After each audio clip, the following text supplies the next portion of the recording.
سامعین ذویل احترام والاحتشام، اللہ وحدہ لا شریک کے پاک کلام کی تلاوت پیارے محبوب کریم علیہ الصلاۃ والتسلیم کے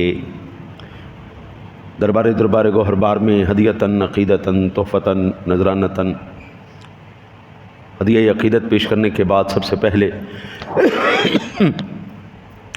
دعا گو ہوں کہ وحدہ لا شریک اپنے حبیب کریم علیہ الصلاۃ والتسلیم کے صدقہ، آپ کی آل پاک کا صدقہ حق اور سچ کہنے کی توفیق عطا فرمائے،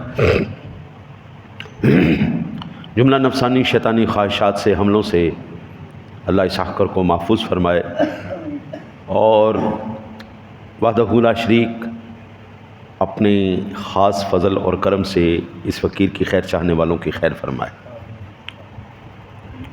بر صغیر پاک و ہند کو یہ ایک اعزاز حاصل ہے، اس میں ایمان کی شمع حضرات صحابہ کرام اور صوفیاء کرام علیہم الرحمن کی شخصیات کے طفیل اللہ نے شمع روشن فرمائی، اور ان پاکیزہ نفوس نے اپنے حسن اخلاق، مثالی کردار کے ذریعے اس خطے میں اسلام کی شمع روشن کی، جس کی بدولت کفر و شرک کی تاریکیوں میں بھٹکنے والوں کو صراط مستقیم کی طرف رہنمائی ملی، اور ان کے سینے نور اسلام سے منور ہوئے۔ اس خطے میں اسلام کے نور کو، نور ہدایت کو پہنچانے اور دین اسلام کی اشاعت کرنے والے بزرگوں میں سب سے نمایاں نام حضور سیدی فیض عالم سید علی بن عثمان الحجویری الجلابی المعروف حضور گنج بخش فیض عالم حضور داتا صاحب رحمۃ اللہ تعالیٰ علیہ، نمایاں ترین نام آپ کا اس مرتبہ آج آخری تقریبات ہیں آپ کے عرس پاک کی، اور اس مرتبہ 980واں عرس پاک آپ کا منعقد ہوا، یعنی اس ہستی کو 980 سال گزر چکے ہیں یہاں پر بر صغیر پاک و ہند میں اسلام کی شمع روشن کیے ہوئے 980 سال گزر چکے ہیں۔ آج بالخصوص میں نے اس لیے اس موضوع کو منتخب کیا ہے کہ آج اتفاقاً 15 اگست ہے اور آپ کا عرس پاک ہے۔ ہمارے اذہان و قلوب میں یہ بات بٹھائی گئی ہے کہ پاکستان سن 1947 14 اگست بمطابق 27 رمضان المبارک بروز جمعۃ المبارک 1366 ہجری کو مرز وجود میں آیا، لیکن میں اس بات سے اتفاق نہیں کرتا۔ میرے ناقص علم کے مطابق جس دن حضور سیدی داتا علی حجویری رحمۃ اللہ تعالیٰ علیہ نے لاہور کی سرزمین پر پہلے غیر مسلم کو مسلمان کیا تھا، اسی دن پاکستان کی بنیاد رکھ دی گئی تھی، اسی دن یہ پاکستان مرز وجود میں آ گیا تھا، جس دن پہلا ہندو، پہلا غیر مسلم کلمہ پڑھ کے مسلمان ہوا۔ پھر اس کے بعد آہستہ آہستہ آہستہ یہ 900 سال پہلے، 980 سال پہلے جو تحریک چلی، پھر وہ 78 سال بعد پہلے، ٹھیک ہے نا جی، جا کے یہ خواب شرمندہ تعبیر ہوا، اور پاکستان کو باقاعدہ ایک نام دیا گیا، نام اس کا بعد میں رکھا گیا، وجود اس کا پہلے آ چکا۔ کفر کے جب چھٹے اندھیرے اور ایمان کا نور آیا، اسی وقت جناب اور آپ اندازہ کیجئے آج بڑے مزے کی بات میں آپ کو عرض کروں، 980 سال ہو گئے آپ کا عرس ہوتے ہوئے، آج جتنی بھی آوازیں اٹھتی ہیں باب تشیع کوئی نہیں، یہ سب ڈھونگ ہے، یہ سب ڈرامہ ہے، یہ سب جہالت ہے، دین سے دوری ہے۔ آپ کیا سمجھتے ہیں کہ جس وقت حضور داتا علی حجویری رحمۃ اللہ تعالیٰ علیہ نے پہلے ہندو کو مسلمان کیا تھا اور ہندو معاشرے کے اندر ان کو پتہ چلا تھا کہ یہ اب جو ہے اس کا دھرم بھرشٹ ہو گیا ہے، تو کیا انہوں نے کوئی مخالفت نہیں کی ہوئی؟ آپ کیا سمجھتے ہیں کہ انہوں نے بڑا شاباش دی ہونی، واہ واہ واہ واہ بابا جی کیا بات ہے، آپ نے تو کمال کر دی۔ آپ کو اللہ تعالیٰ توفیق عطا فرمائے، اولیاء اللہ کے مزارات پہ حاضری دیا کرو، وہاں پر جو رحمتوں کا نزول ہوتا ہے ان میں سے اللہ آپ کو بھی حصہ عطا فرمائے۔ حضور داتا صاحب رحمۃ اللہ تعالیٰ علیہ کے قریبی شیخ ہندی کے نام سے بھی ایک دربار شریف ہے آپ کے خلیفہ مجاز کا، وہ کوئی آپ کا چاہنے والا نہیں تھا، یعنی انہوں نے مقابلہ کیا، پھر فیض عالم رحمۃ اللہ تعالیٰ علیہ کے کھڑاؤں شریف نے جب عقل ٹکانے لگائی، ہاں جی ولیوں کے جوتے کام کرتے نا جی، بعض مرتبہ بیٹا وہ دروازہ بند کرو، وہ جب حضور فیض عالم رحمۃ اللہ تعالیٰ علیہ کا فیض چلا تو پھر جناب ایسے مرید ہوئے کہ آج تک ان کے مزار شریف کے ساتھ ہی ان کا بھی مزار، ہاں جی اس وقت لوگوں نے جب دودھ کا واقعہ پیش آیا، آپ نے ہزاروں مرتبہ سنا ہوگا، تو کیا کسی نے مخالفت نہیں کی ہوگی؟ یہ سن 1857 کی جب جنگ آزادی چل رہی تھی، اس دوران جب برٹش سامراج نے یہودیوں کے ساتھ مل کر، عیسائیوں نے یہودیوں کے ساتھ مل کر مسلمانوں کو جو تباہ کرنے کے لیے تنظیم کو بنایا، جس کا مشن کیا تھا، اللہ والوں سے، حضور سرور دو عالم صلی اللہ علیہ وسلم سے، صحابہ سے اور اہل بیت اطہار سے مسلمانوں کو دور کر دیا جائے۔ اور ان کی چالاکیاں اور مکاریاں دیکھیے، اور اس کو نام کیا دیا گیا؟ توحید پرستی کا۔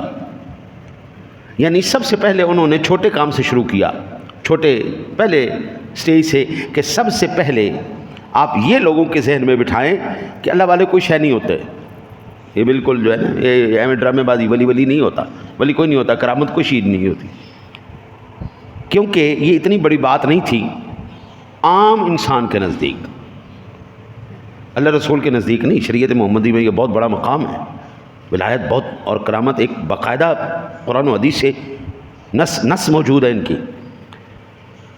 جب انہوں نے یہ ہضم کر لیا، پھر انہوں نے کہا کہ یار آپ لوگ کیا سمجھتے ہیں کہ جو صحابہ آپس میں لڑتے رہے، کیا یہ صحابہ اس قابل ہیں کہ جو قرآن نے ان کی شانیں بیان کی ہیں، جو وعدے کیے ہیں، تو یہ ہیں اس قابل؟ یہ حضرت علی اور مرتضیٰ شیر خدا حضرت امیر معاویہ کے آپس میں جنگ کیوں ہوئی تھی؟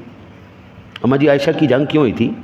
بھئی 1400 سال پہلے ایک مسئلہ گزر چکا ہے، اس کا حل ہو چکا ہے، قرآن اس کی بشارت بیان کر چکا ہے کہ ہم نے ان سے جو بھی خطائیں ہوئی ہیں، پیارے محبوب آپ کی صحبت کے صدقے ہم نے ان کے خطاؤں کو معاف کیا، وَقُلًّا وَعَدَ اللَّهُ الْحُسْنَى، ہم نے سب کے ساتھ وعدہ کر لیا ہے جنت کا، رضی اللہ عنہم ورضوا عنہ، انہوں نے اللہ کو راضی کر لیا، ہم سے راضی ہو گئے محبوب کریم۔ آقا جی علیہ الصلوۃ والتسلیم کے ان صحابہ کو اللہ نے معاف کر دیا، قرآن نے عظمتیں دے دیں۔ بھائی ماں باپ کے اندر لڑائی ہوتی ہے یا نہیں ہوتی؟ تو کیا ماں باپ آپس میں لڑنے کی وجہ سے جنمی ہو گئے، یا ماں جنمی ہو گئی یا باپ جنمی ہو گیا؟ کون ہو گیا بتاؤ؟ اگر ماں باپ لڑ پڑیں تو کس کے سر میں جوتے مارنے چاہیے؟ باپ کی سائڈ لے کے ماں کے سر پہ مارنے چاہیے یا ماں کی سائڈ لے کے باپ کو مارنا چاہیے؟ ماں باپ اگر لڑ پڑیں تو کس کو مارو گے آپ؟ باپ کو مارو گے یا ماں کو مارو گے؟ نیک، صالح، تمیزدار، تربیت یافتہ اولاد کا طریقہ کار یہ ہوگا کہ اگر ماں باپ میں کوئی اختلاف ہو گیا ہے، ماں باپ میں کوئی جھگڑا ہو گیا ہے، تو اپنے لبوں کو سیلے، احتراماً اگر وہ دونوں کی بارگاہ میں ادب سے گزارش کر کے صلح کروا سکتا ہے تو وہ صلح کروا دے، نہیں کروا سکتا تو تابعدار اولاد ہو کر خاموش رہ کر ان کے معاملے کو گھر سے باہر نہ لے جانے کا وہ حق ادا کرے، یہ ایک نسلی اولاد کا فرض ہے۔ تو انہوں نے پھر کیا کیا؟ صحابہ کا دل میں بغض پیدا کیا۔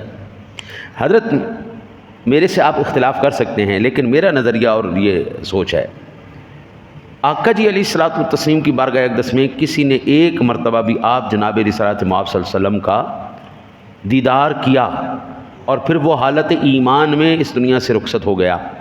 اب اس کائنات کا کوئی ولی، پیر، فقیر، غوث، قطب، ابدال، اوتاد، کلندر، شہباز، کوئی بھی اس بندے کا مقابلہ نہیں کر سکتا۔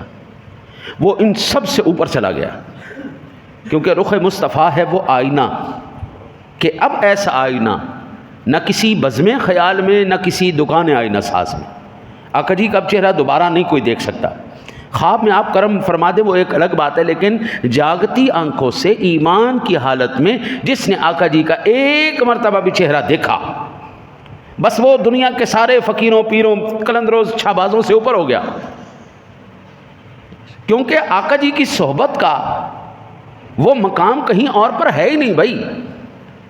آپ قرآن کی تلاوت کر کے قاری بن سکتے ہیں، آپ دین سمجھ کے عالم بن سکتے ہیں، آپ فقہ سمجھ کے مفتی بن سکتے ہیں، آپ حدیث سمجھ کے محدث بن سکتے ہیں، آپ تفسیر سمجھ کے مفسر بن سکتے ہیں، لیکن صحابی نہیں بن سکتے بھائی۔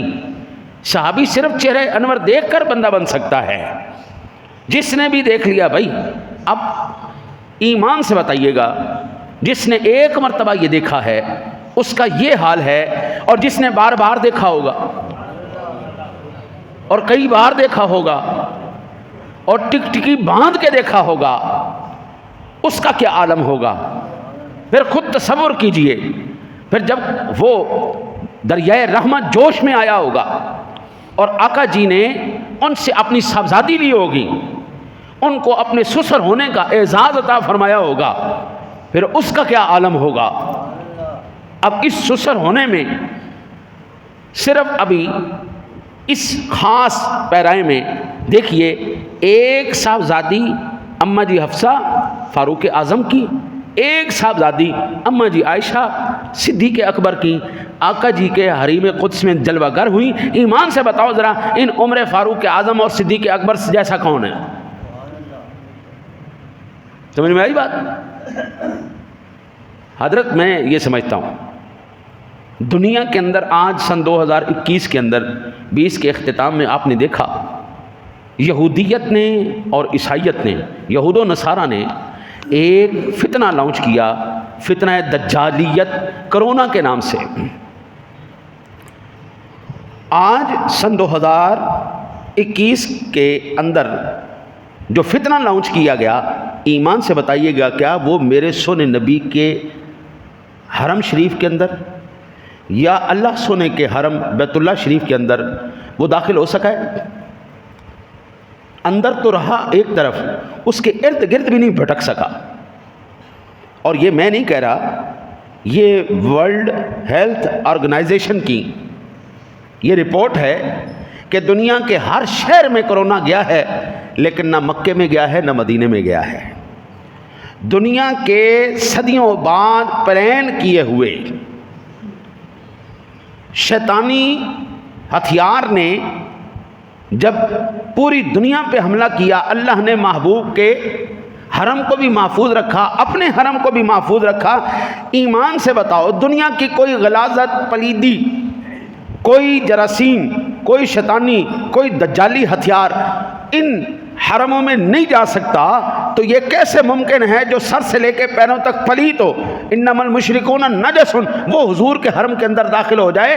پھر حرم شریف تو ایک رہا، پھر جہاں پر میرے آقا جی حیات مبارکہ کے اندر بھی جلوہ گر رہے اور آج بھی آقا جی جلوہ گر ہیں، ان کے حرم میں یہ کیسے ممکن ہے کہ معاذ اللہ ان کو اللہ لے کے آتا جن کا ایمان ہی نہیں تھا؟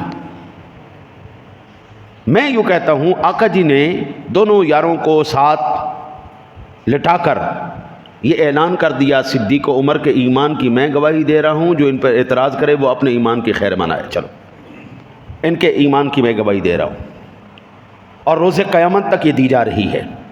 آقا جی کے کلام شریف کے اندر یہی ہوتا تھا، میں ابو بکر اور عمر، میں ابو بکر اور عمر۔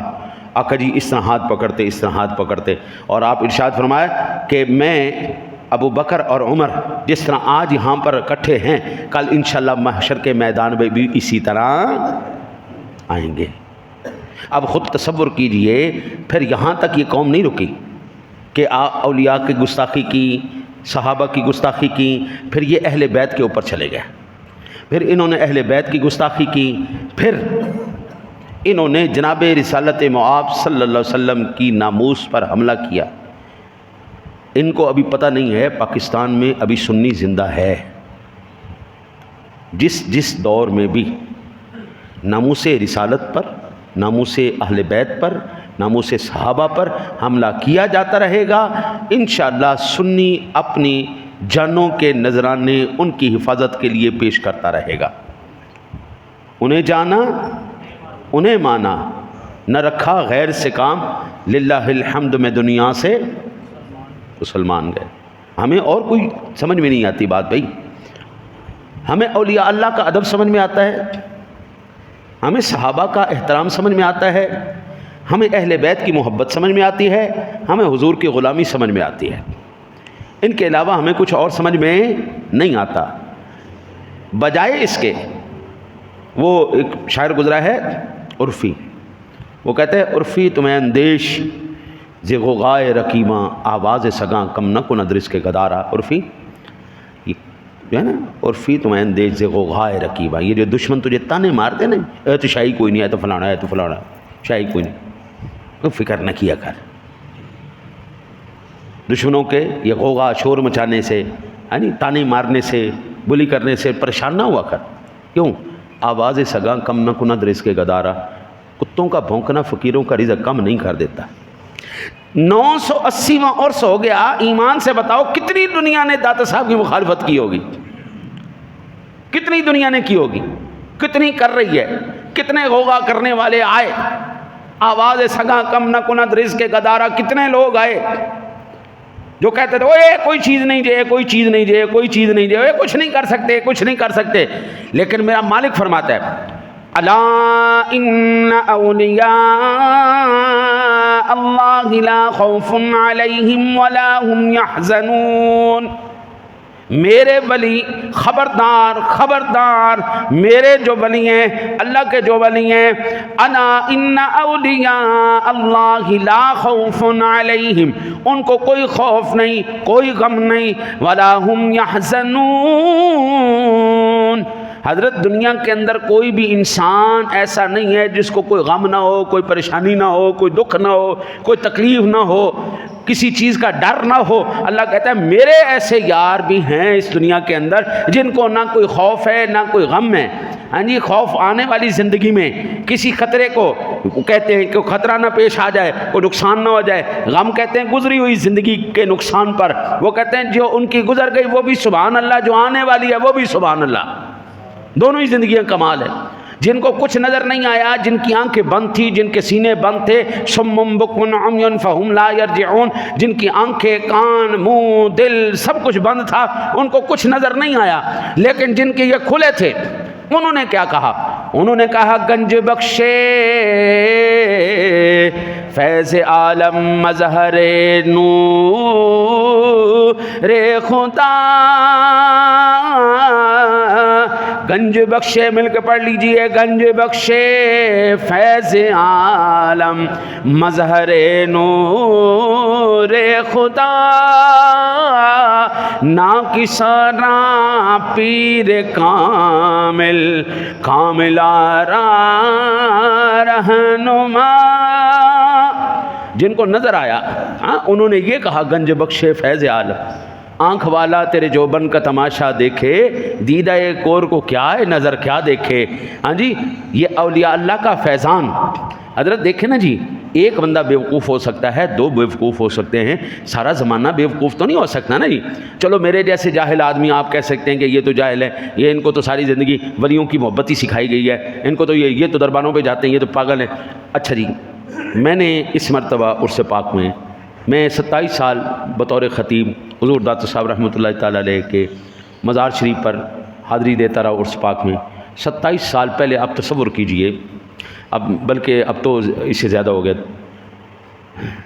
30 سال پہلے تقریباً جو علماء، مشائخ، صوفیاء، قدی نشین، یہ ہستیاں بہت بڑی بڑی ہستیاں، ایسے ایسے علماء جن کی واقعتاً زیارت کرنے سے آقا جی کا جو ہے وہ یاد آ جاتی تھی کہ جن کے خادم اور غلام ایسے ہیں، ان کا آقا کیسا ہوگا.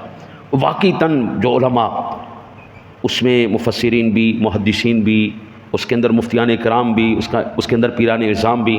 پھر آہستہ آہستہ پابندیاں لگتی بھی گئیں، دروازے بند کر دیے گئے، ہاں جی گیٹ لگا دیے گئے، پھر دور دور تک ٹینکر کھڑے کر دیے گئے، ہاں جی راستے بند کر دیے گئے.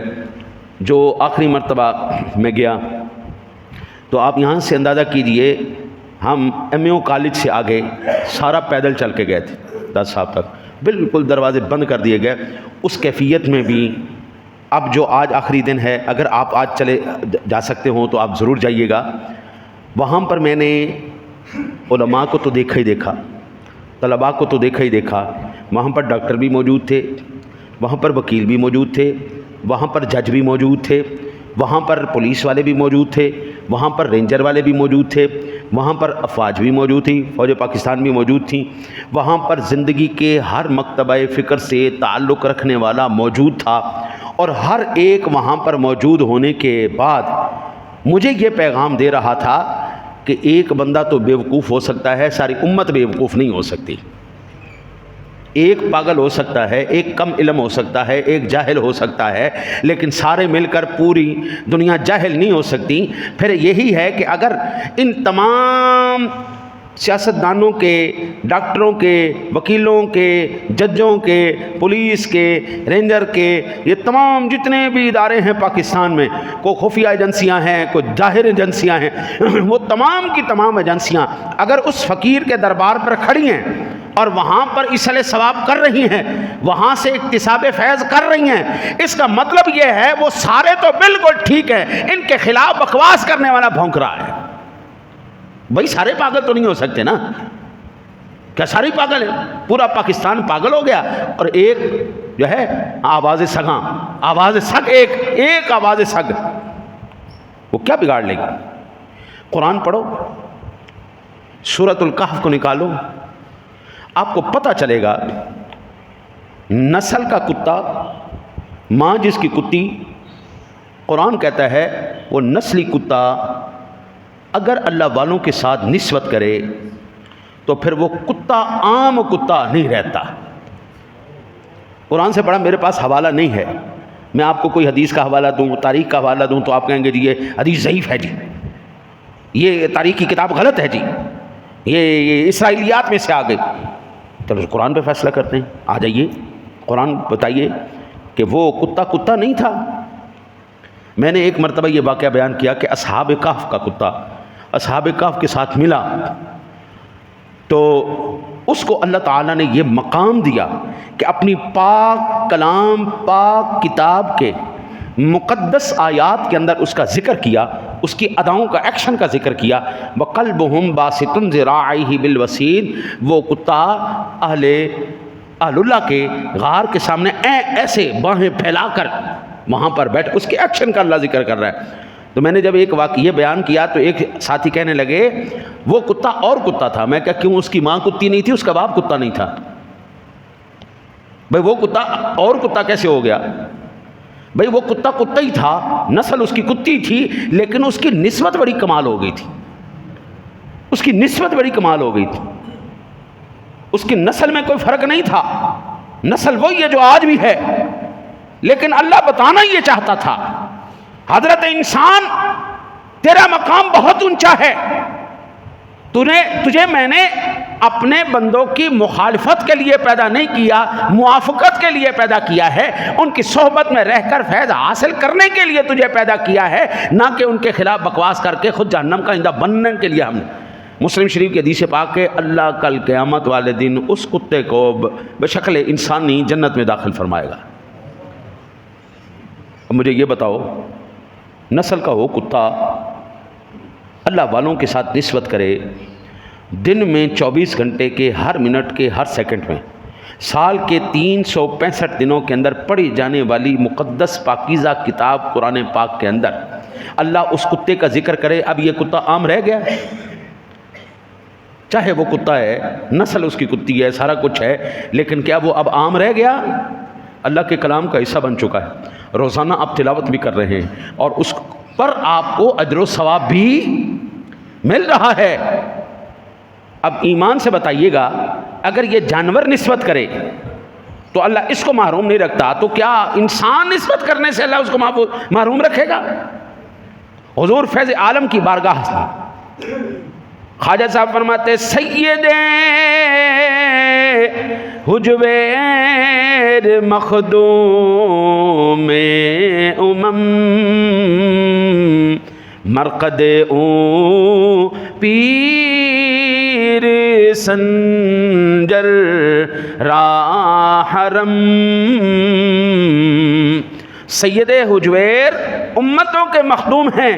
آپ کا روضہ خواجہ معین الدین چشتی اجمیری کا حرم ہے. آج تک اللہ نے وہ جگہیں بھی محفوظ رکھی ہیں جن کے ساتھ اللہ والوں کی نسبت ہے. حضور داتا علی حجویری رحمۃ اللہ تعالی علیہ یہ نہیں کہ بالکل کچھ نہیں جانتے تھے، بے شمار علوم پر حضور داتا علی حجویری رحمۃ اللہ تعالی علیہ کو عبور تھا، اور اللہ آپ کی خیر کرے بے شمار حضرات اولیاء اللہ جو بڑے بڑے نام ہیں ان کی شاگردی اختیار کی. عربی، فارسی، علم حدیث، علم تفسیر، علم فقہ، علم تصوف، علم منطق، علم فلسفہ، ان تمام کی آپ نے تعلیم حاصل کرنے کے بعد آپ نے بے شمار کتب لکھی. حضور داتا صاحب رحمۃ اللہ تعالی علیہ خود فرماتے ہیں کہ المیہ یہ رہا کہ میری کتب، ایک دیوان شعر تھا آپ کا، اس کو ایک بندے نے اپنے نام کے ساتھ، آج کل بھی یہ عادت ہو رہی ہے، کتاب کسی کی ہوتی ہے نام اپنا لکھ کے آگے چلا دیتے ہیں، ہاں جی، محنت کو چوری کر لیا گیا. اس وقت تو زیادہ خطرناک بات تھی کیونکہ قلمی نسخے ہوتے تھے.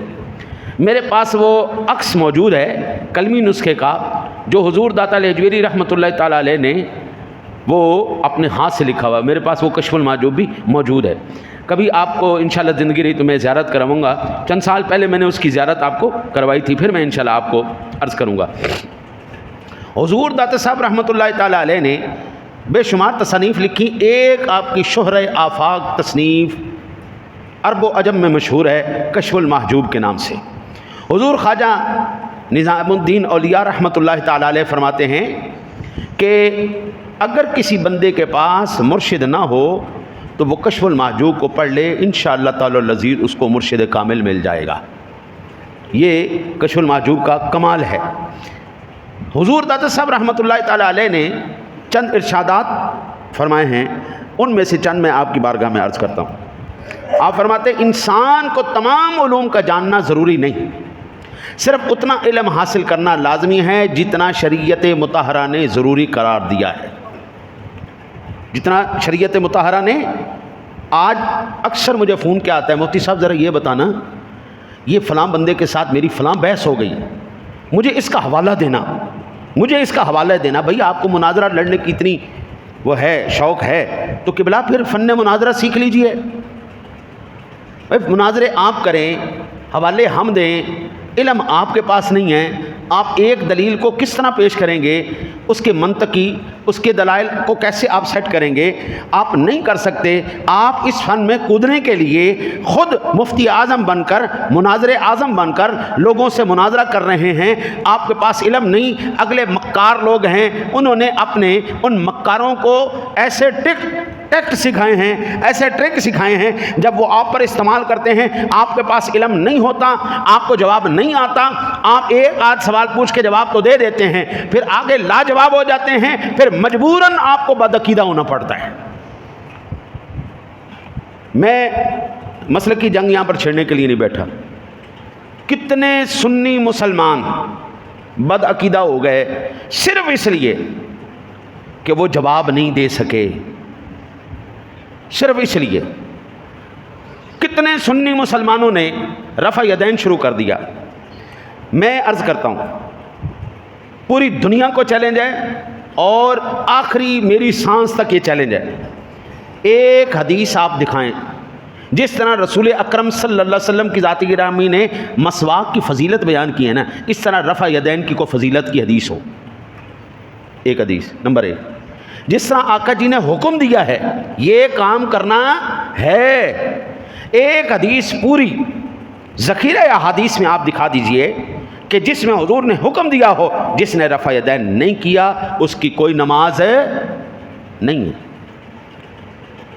اگر آپ ذخیرہ احادیث میں سے نہیں لا سکتے تو پھر میں آپ کو حدیث دکھاؤں گا جس میں حضور نے منع کیا.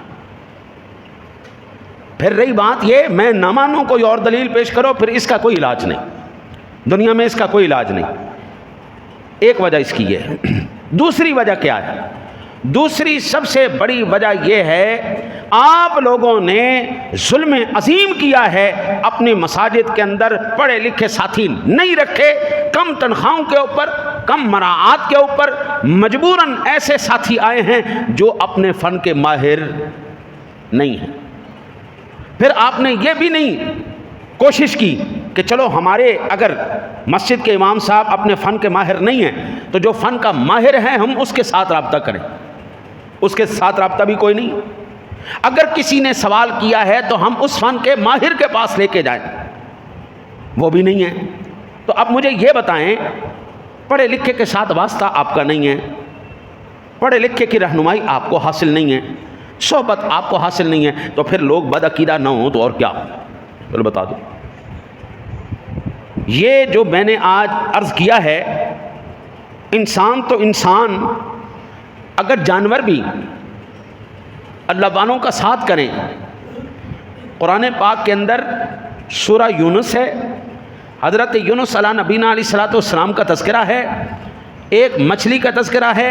ایمان سے بتانا پوری دنیا کی مچھلیاں اور جس میں حضرت یونس علیہ السلام آپ تشریف فرما رہے اس مچھلی جیسی کوئی مچھلی ہے؟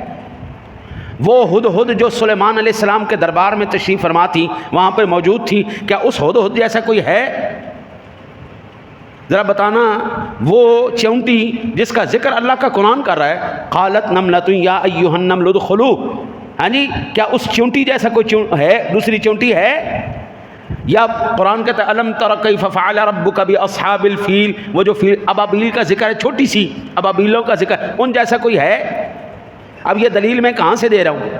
اللہ کی قسم اہل سنت کا بہت مضبوط مقدمہ ہے.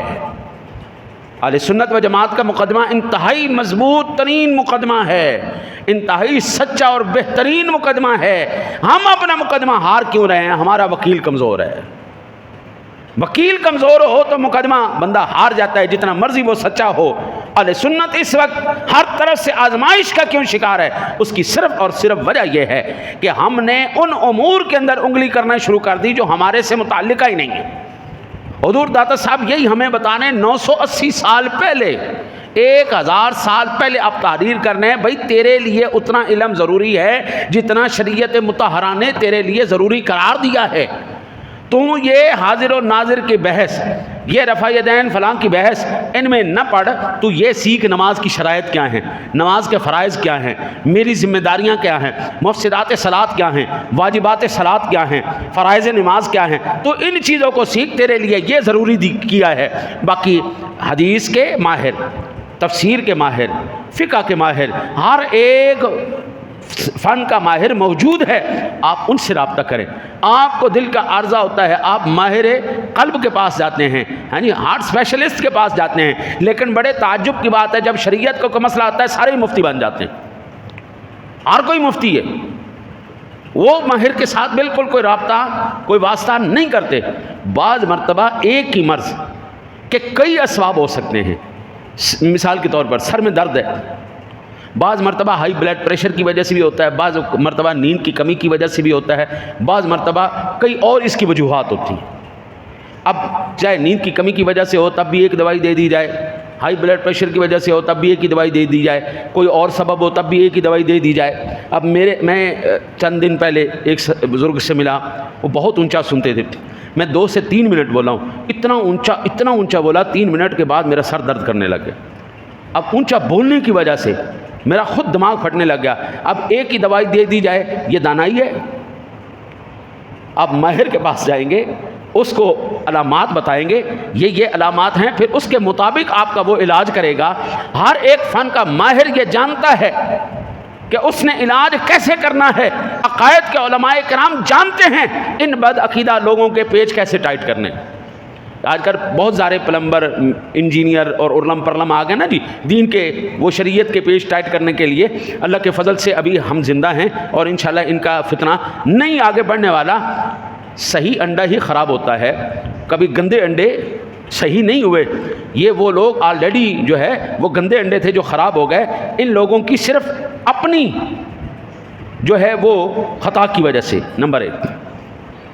پھر کہتے ہیں علم کے ساتھ عمل ضروری ہے۔ علم کے ساتھ عمل ضروری ہے۔ اگر علم کے ساتھ ہم عمل نہیں کرتے اس علم کا کوئی فائدہ۔ اور پھر فرماتے ہیں سلطان العارفین، ابھی وقت نہیں تو میں آپ کو ترنم میں سناتا، تسبیح پھری پر دل نہیں پھریا، تسبیح پھری پر دل نہیں پھریا، کی لینا تسبیح نو پھڑ کے ہو، چلے کٹے تے کچھ نہیں کھٹیا، کی لینا چلیا نو بڑھ کے ہو۔ علم پڑھیا ادب نہیں سیکھیا، کی لینا علماں نو پڑھ کے ہو۔ ہاں جی، آپ اندازہ کیجئے علم کے ساتھ عمل کتنی اہمیت کا حامل۔ پھر اس کے بعد اب یہاں پر بھی میں آپ کے معاملات کو یہیں پہ روکتا ہوں۔ کل یوم آزادی ہم نے منایا، کل ہم نے پاکستان کی آزادی منائی، لیکن جب ہمارے اجداد نے اس ملک کو حاصل کیا تھا تب ان کے ہاں کیا نظریہ تھا؟ ان کے ہاں نظریہ یہ تھا کہ ہمیں ایک ایسا ملک چاہیے جس میں ہم دین کا قیام عمل میں لائیں۔ مگر دشمن کی سازش دیکھیے کہ آج 78 سال گزرنے کے باوجود بھی لا الہ کی خاطر بنائے گئے اس ملک میں اسلام نافذ نہیں ہوا۔ جو بزرگ بیٹھے ہیں ان کو یاد ہوگا کیا نعرہ لگایا تھا، پاکستان کا مطلب کیا؟ 78 سال گزر گئے، اس نعرے پر ہم نے ملک لیا تھا۔ دستور ریاست کیا ہوگا؟ محمد الرسول اللہ۔ پاکستان کا مطلب کیا؟ دستور ریاست کیا ہوگا؟ لیکن ایمان سے بتائیں کیا ہم نے جسمانی طور پر آزادی حاصل کر لی ہے؟ ملک پاکستان تو آزاد ہو گیا، کیا واقعی ہم آزاد ہیں؟ کیا ہمارے سیاستدان آزاد ہیں؟ کیا ہمارا ایوان یہ آزاد ہے؟ ایوان بالا میں بیٹھنے والے آزاد ہیں؟ کیا عدلیہ میں بیٹھنے والے آزاد ہیں؟ جج حضرات جتنے بھی ہیں کیا یہ آزاد ہیں اپنے فیصلہ لکھنے میں؟ کیا ہم غربت سے آزاد ہو چکے ہیں ان 78 سالوں میں؟ کیا ہم نفرت سے آزاد ہو چکے ہیں؟ کیا نسلی تعصب، ہاں جی وہ کیا کہ اقبال نے کہا تھا نا جی، تم سید بھی ہو، افغان بھی ہو اور تم سارے کچھ ہو، بتاؤ مسلمان بھی ہو؟ کیا ہم نسلی ان تفاوت سے آزاد ہو چکے ہیں؟ کیا ہم ڈر اور خوف سے آزاد ہیں؟ کیا نفرت سے آزاد ہیں؟ کیا ہم بے روزگاری سے آزاد ہیں؟ کیا ہم دہشت گردی سے آزاد ہیں؟ کیا ہمارا میڈیا آزاد ہے؟ کیا ہمارے قلمکار آزاد ہیں؟ کیا ہم اندرونی اور بیرونی خطرات سے بالکل پرامن ہو چکے ہیں؟ تو جواب کیا ہے؟ نہیں جناب، بالکل نہیں، ہم آزاد نہیں ہیں۔ حضرت ایمان سے بتائیے یہ آزادی 78 سال میں مل جانی چاہیے تھی یا نہیں مل جانی چاہیے تھی؟ یہ آزادی کیسے ملے گی؟ 2 لفظوں کے اندر اس کا حل موجود ہے۔ آزادی اگر چاہیے تو نظام مصطفیٰ لے آئیے۔ جب تک چور کو سزا نہیں ملے گی، جب تک ہر چور جو حقدار ہے جس پر حد مقرر ہو اس کے ہاتھوں کو کاٹا نہیں جائے گا، جب تک کوارے زانیوں کو کوڑے نہیں لگائے جائیں گے، جب تک شادی شدہ زانیوں کو سنسار نہیں کیا جائے گا، جب تک اسلامی سزاؤں کا نفاذ نہیں کیا جائے گا، اللہ کی قسم پاکستان آزاد ہے۔ ہم نے پاکستان لیتے وقت یہ نعرہ لگایا تھا اور 28 لاکھ جانوں کی قربانی نے اللہ کی بارگاہ میں اخلاص کا اظہار کیا تھا۔ اللہ نے اس کے صلے میں ماہ رمضان المبارک کی مقدس جمعۃ المبارک کی رات کو 27ویں شب کو، شب قدر کو، اس پاکستان کی نعمت کو اللہ نے ہمیں عطا فرمایا۔ یہ اعلان تھا، مانگا کلمے کے نام پر جا رہا ہے، دے رمضان کے اندر رہا ہوں، شب قدر کی رات میں دے رہا ہوں، اس کی بقا ہوگی تو قرآن سے ہوگی، قرآن کے نظام سے ہوگی، کائنات کا کوئی نظام اس کو بچا۔ پاکستان کی بقا صرف ایک ہی نظام میں ہے، وہ ہے نظام مصطفیٰ۔ پتہ نہیں لوگوں کے ذہن میں یہ کس نے بات ڈال دی کہ اسلام کے اندر، یہ شریعت محمدی صلی اللہ علیہ وسلم کے اندر اتنی طاقت نہیں ہے، وہ اس ملک کا نظام نہیں چلا سکتا۔ میں کہتا ہوں ذرا اس پر اعتماد تو کرو، 6 بر اعظموں کو صرف ایک بندہ چلا سکتا ہے، اس کے اندر اتنی طاقت، اس پر اعتماد تو کر کے دیکھو۔ اس کے سربراہ کو، امین المؤمنین کو، وقت کے حاکم کو منبر پر کھڑا ہو کر بھی جواب دینے کے لیے یہ پابند کرتا ہے، آپ چاہے وقت کے امیر المؤمنین ہیں، آپ 36 لاکھ مربع میل کے حاکم ہیں، آپ چاہے وقت کے جتنے مرضی بڑے حاکم ہیں، حضرت جب آپ کی شخصیت پر اعتراض اٹھے گا آپ کو جواب دینا پڑے گا، آپ کے پاس ایک چادر زائدہ آ جائے گی آپ کو دینا پڑے گا۔ اور آج دیکھ لو پاکستان کی آزادی کیسے ملے گی؟ نظام مصطفیٰ سے۔ ٹھیک ہو گیا جی؟ اللہ تعالیٰ سے دعا کرتے ہیں، اللہ تعالیٰ یہ فیضان اولیاء، یہ ملک پاکستان، اللہ اس کو قیامت کی دیواروں تک آباد رکھے، اللہ اس کو شاد رکھے، اس کی حفاظت کرنے والوں کی حفاظت فرمائے، اور جتنے بھی ایسے چھوٹے موٹے فتنے، جتنے بھی جانور کیڑے مکوڑے اس ملک کو گھن کی طرح کھانا چاہتے ہیں، ٹرمائٹ کی طرح نقصان پہنچانا چاہتے ہیں، دیمک کی طرح چاٹنا چاہتے ہیں، اللہ ان کو تباہ و برباد کر دے، اس ملک کے اندر نظام مصطفیٰ کو نافذ فرمائے۔ یار زندہ صحبت باقی وما علینا الا البلاغ۔